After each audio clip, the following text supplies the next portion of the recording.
Have you ever felt like you're being watched? Not just paranoia, but that deep, skin-crawling sense that something is in the room with you, breathing when you breathe. Not in a haunted house, not after watching a horror film, just in your own space, somewhere that's supposed to be safe. That's where it started for me. I didn't see anything at first, I just felt it. It started on a Tuesday, or maybe a Wednesday. Doesn't matter, the point is, life was normal. I was in university, second year, studying architecture. Always tired, always broke, and always in search of sleep that never lasted more than 5 hours. I lived in this off-campus hostel. It wasn't fancy, but it was functional.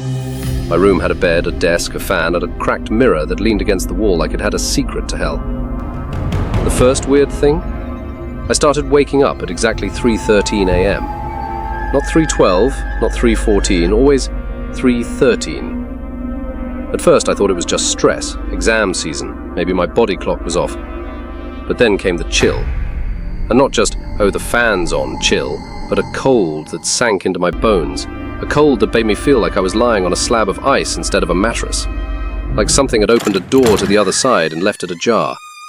Every time I woke up at that hour, I'd find myself staring at the same corner of the room, the one beside the closet.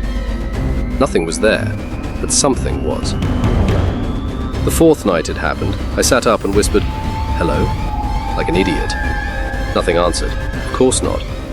But the next night, when I sat up again, I didn't need to whisper, because something answered first, a low hiss, almost like a breath drawn between cracked lips. Not in my room, in my head. I flung the light on and stared into that corner, still nothing, but the mirror, that cracked old thing, had fogged up, and on it, just for a second, I swear I saw a face. It looked like me, but the eyes were wrong, like they were too black, too hungry. Now I know what you're thinking. Sleep paralysis, a vivid nightmare. Maybe I was hallucinating, right? I tried telling myself that too, until the package arrived. It came wrapped in brown paper. No stamp, no delivery slip, nothing, just my name, handwritten on the front in shaky black ink. Inside, an old, burned Bible. The pages were scorched at the edges, some completely blackened. And inside, scribbled over the holy text, were symbols, things I'd never seen before. And on the first page, written like a signature, was my full name. First, middle, last, in my handwriting. But I didn't write it. I know I didn't. Next to it, in reading, was another name. Eloria. The moment I read it out loud, the light in my room flickered, and for a split second, everything stopped. The fan froze mid-spin. My phone screen dimmed to black. The air went thick, heavy, and then the whisper came again. "You are not yours." I didn't sleep that night. Not because I couldn't, but because I was scared of what might happen if I did. I watched the clock roll past 3:13 a.m. Nothing happened. But the next morning, I noticed something. My wrist. There was a bruise there, dark, purplish, shaped like a hand. And I live alone. I needed answers. And when you're desperate for answers, sometimes you do things that make no sense. I called my mother. Now let me tell you this, my mum is a deeply religious woman, like wake up at 4 a.m. to pray kind of religious. So asking her about demonic names wasn't exactly an easy conversation, but I did it. I said, "Mum, do you know the name Eloria?" She went dead silent. I've never heard my mum go silent like that, not even when my grandma died. She finally said, "Where did you hear that?" I told her the truth, the Bible, the whisper, the waking up at 3:13. She sighed, and I'll never forget her next words. "It wasn't supposed to follow you."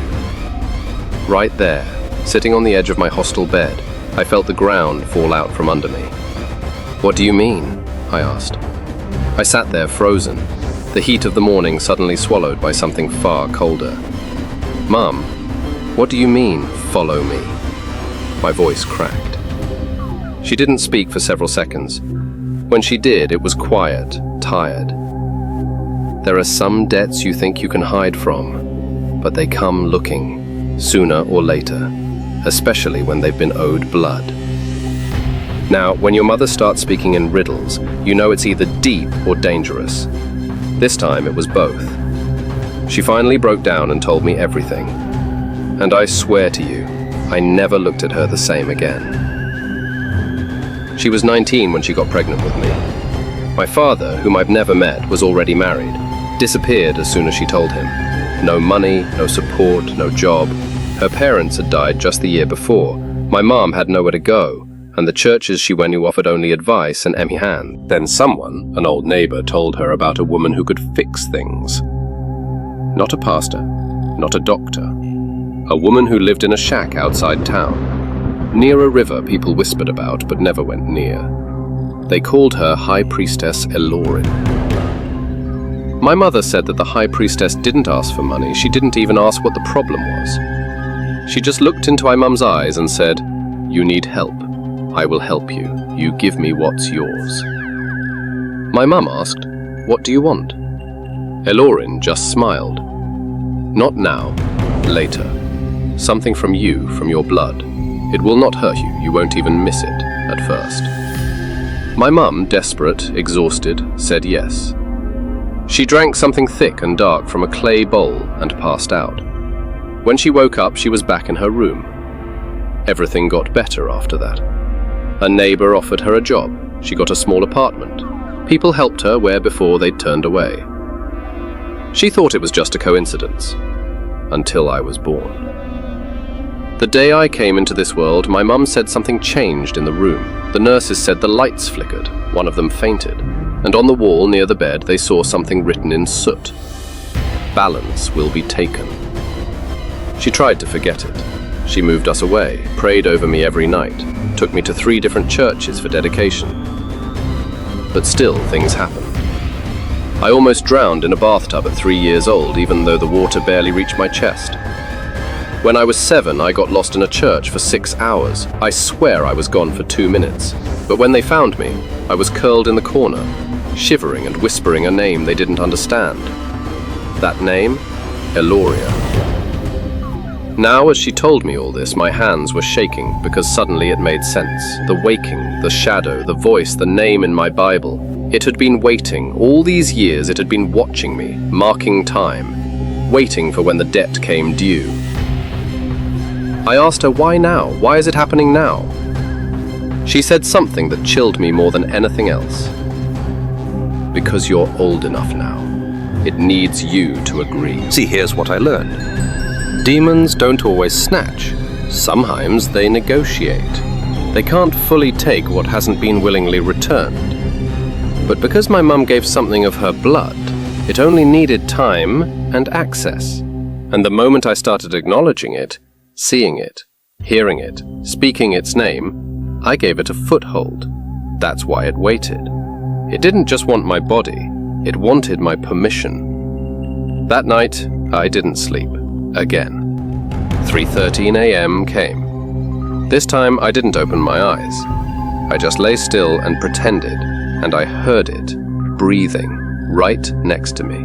Then the voice, clearer now. It's almost time. We will wear you well. And for the first time, I responded, not with words, but I reached for the Bible, and it burned in my hands, not metaphorically, physically. It scorched my palm so badly that I dropped it, but the pain wasn't just on my skin, it went through me, into my chest, into something deeper. The next morning, the Bible was gone, but in its place, lying perfectly centered on my pillow, was a piece of paper. It was old, yellow, and brittle, and on it, written in black ink, was this: Confirmation of offer, sold to be claimed at readiness, signed in blood, 2002. And under that, my name, my mother's handwriting, and a fingerprint, not hers, mine. I had never seen that paper before in my life, but my print was on it, from when I was a baby. That's when I knew. This wasn't something I could ignore, or pray away, or hide from. I had been promised, and now they had come to collect. I'll be honest with you, I wasn't brave. I didn't pick up a crucifix and go toe-to-toe with the demon. I didn't start fasting and speaking in tongues. I panicked, I spiraled, and then I ran. I packed a bag and left the hostel that same afternoon. Didn't tell anyone. Just got on a bus, and rode for hours until I ended up where my uncle lives. He was a priest, one of those fire and brimstone cast the devil out priests who believe everything is a spiritual attack, even a wrong attitude. But in that moment, that was exactly what I needed. I showed him the letter, the name, the mark on my wrist that still hadn't faded. And to my surprise, he didn't laugh, didn't scoff. He went quiet. And then he looked me in the eye and said, "You've been named." He told me a story about when he was a young apprentice under a prophet. A woman had come, crying, saying her son had started hearing voices, seeing things, waking up at 3 a.m. exactly. The prophet looked at the boy and said, "He's been sold, and the buyer is already in the house." The boy was dead within 3 weeks, but not dead like you'd expect. They found him in his bed, smiling. No bruises, no signs of struggle, just a note in his handwriting that said, "I have been taken." That's when I realized something terrifying. This wasn't just some curse I could break with a prayer and a bucket of anointing oil. This was a contract. And contracts, especially the spiritual kind, don't disappear just because you change your zip code. My uncle began what he called a deliverance. 3 days of fasting, midnight prayers, binding and casting and quoting psalms until my throat went raw, and for a while I thought it was working. The shadow didn't come that night. The whispering stopped. Even the mark on my wrist faded slightly. But then, on the third night, something changed. Around 2:58 a.m., just before the usual hour, I woke up to singing. Not a song I recognized. It was in a language I didn't know, but it was beautiful and haunting. It sounded like multiple voices layered over one another, low and high, soft and sharp, like a choir trapped underwater. I stood up, dazed, and walked toward the sound. The closer I got to the living room, the colder the air became, and then I saw it. The front door was wide open. Standing just outside it was a figure, cloaked in black, eyes glowing like wet coal, and in its hand, the Bible, the one that had disappeared. Only now, it was open. The pages flapped violently, even though there was no wind, and the voice said, "Your prayers are noise, your blood is truth." I slammed the door shut, locked it, bolted it, but when I turned around, the figure was already inside. I collapsed, hit the floor like someone unplugged my bones, and then everything went dark. I don't know how long I was out, but when I opened my eyes, I was no longer in my uncle's house. I was back in my childhood home, the one we moved out of when I was 6. Except, it wasn't quite right. The walls were damp, the paint peeled in long strips, the air buzzed like insects lived in it. And seated in the living room was a woman. She looked like my mother, but older, emaciated, eyes sunken deep like someone who had seen the end of the world and came back thirsty. She smiled. "Do you want to make a deal?" I was too scared to speak. She stood up, and when she moved, a shadow lagged behind her like it didn't want to follow. "You can trade. One life for another. That's how it works." I asked her, "Whose life?" She smiled again, wider this time. "Anyone. A name, a face, a soul. Give us one, and we'll forget yours." I shook my head. "I'm not that kind of person." She laughed, and it was a horrible, hollow sound. "You were sold. You never had a choice."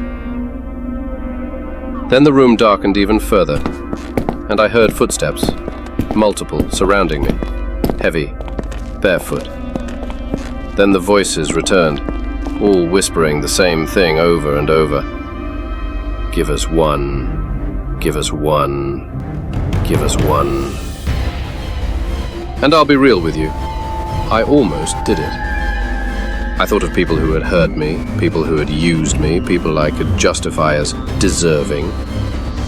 I thought of a guy from school who once left me stranded and humiliated in public. I whispered his name. The voices stopped. And for a moment, just a moment, there was silence. Then, "Here's not enough." I screamed, I begged, I fell to my knees. I said, "Take me then, take me! Just stop this!" And the voice changed. It became my voice. "You've already agreed." Then, everything exploded into white. I woke up in the hospital. Apparently, my uncle found me convulsing on the living room floor, bleeding from my ears and mouth. He thought I was dead. The doctors couldn't explain it. No seizures, no trauma, no injury, just a coma. That lasted 3 days. And ever since then, things have been quiet. No more 3:13 a.m. visits, no more shadows, no whispers. You'd think that means I'm safe, right? But I'm not. Because I've started to notice other things. People in crowds who turn to look at me when no one else is watching. Mirrors that reflect a second version of me, one that lingers too long. And dreams. Dreams where I'm standing at a door, and on the other side they're waiting. Because here's the truth. They didn't leave, they just stepped back.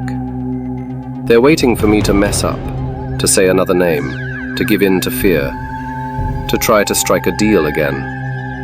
Or worse, to pass the debt on. I could do it, you know. I could end it tonight. All I'd have to do is pick a name, someone I hate, someone no one would miss, someone like you.